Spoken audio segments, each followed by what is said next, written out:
Roland's ready to tell a story now, which has an ending. Well, actually, I'm working on 3 endings. If you and I are coming out with all 3 guns blazing, or is it 2? Well, it's one of those. I get my westerns mixed up with new action heroes. New action hero can have 35 guns. They put them in an android.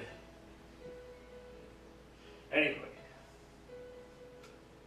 my story starts in Life's Transition, my Life's Transitions.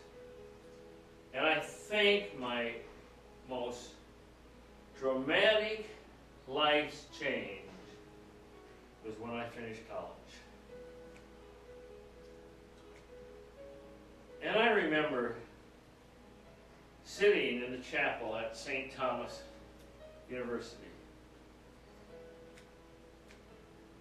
And I had this blue tassel on. Well, I looked around, and I was the only one that had a blue tassel on at St. Thomas there. I'm sure there are other universities, but it was January, because it took me an extra half year. I'm not Mr. Super Smart. I'm just Mr. Super Worker. But I had this blue tassel, and I went up and I got my certificate. And I went back with my degree in philosophy. Now, you ask, what do you do with philosophy, Roland? And the one thing they bragged about in the philosophy department, that it was the useless science.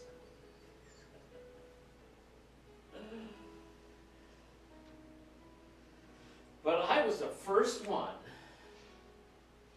in the noble family that had a college degree. And man, I thought, what am I going to do? I said, well, I don't really have to worry. Because I go back to my normal job. I can go drive trucks.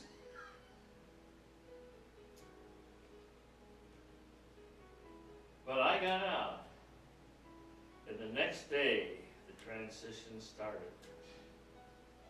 Because I'd finished college. I was running for the wall. Ending number 1. I got a draft notice. Oh, I forgot all about that. I thought maybe they'd forgot about me. But it arrived, I think, the next day after my graduation, after I was at the ceremony, and said, Uncle Sam wants you. And it's something that I wouldn't avoid. However, I would try to set the situation better. So if you heard in another story, I went down to the Navy base and I said, I don't want to go in and be a ground pounder. That's an infantryman in Vietnam, because that was when Vietnam was just getting going. I said, I don't want to do that. That's not something I want to spend 4.5 years studying my butt off to go over and sit in the trench. That isn't something I wanted. But I was accepted into aviation.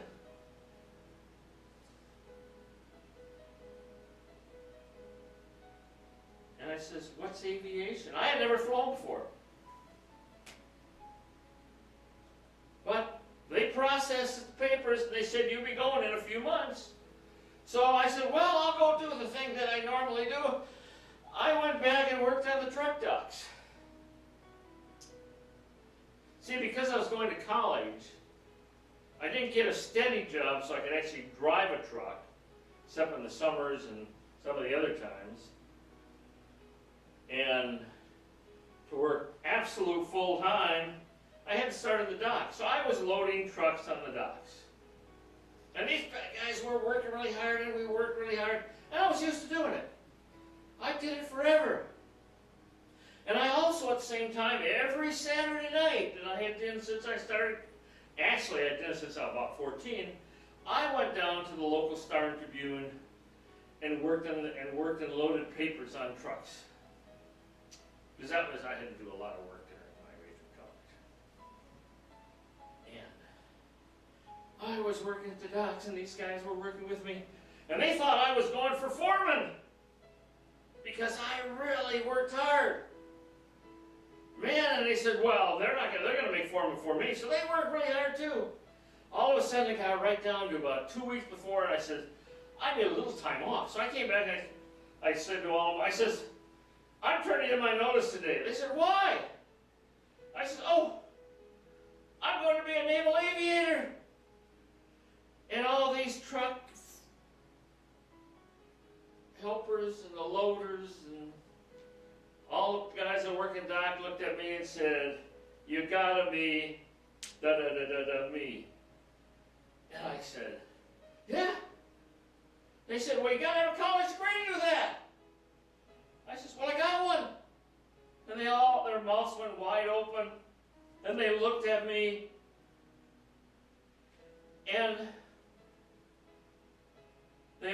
everything went from, you were one of the buddies, to, hey, we got a stranger in our midst.